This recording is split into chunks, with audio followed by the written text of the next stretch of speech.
እናንተዬ እስኪ እናውራ። ባለስልጣናት በመንገድ ሲያልፉ ድንገት እናንተ በዛ ቦታ የሆነ አጋጣሚ ከተከስተው ሆናችሁ ወይ ሰላም ልትሏቸው፣ ልታደንቋቸው፣ ቅፍ ልታረጓቸው በሰሩት መልካም ነገር ስትፈልጉ ግፍትርትር አድርገው የሚጥሩ ጡንቸኞች አሉ አይደል? በጣም ነው የሚገርመኝ። ለምን እንደዛ እንደሚያደርጉ ይገባኛል። እነሱ ፕሮቴክት ከማድረግ አንጻር ይጎዳሉ በማለት አንጻር አይደል? እንደዚህ እኮ ነው በርጠሎሜዎስ የሚሆነው።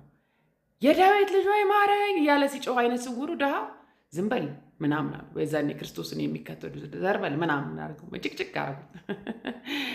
ጌታ ግን ቆም ብሎ መስማቱን ሲሰማ የዳዊት ልጅነቱን ሲመሰክር ዞር ሲል ብድግ አድርገው ወሰዱት። አይገርማችሁ?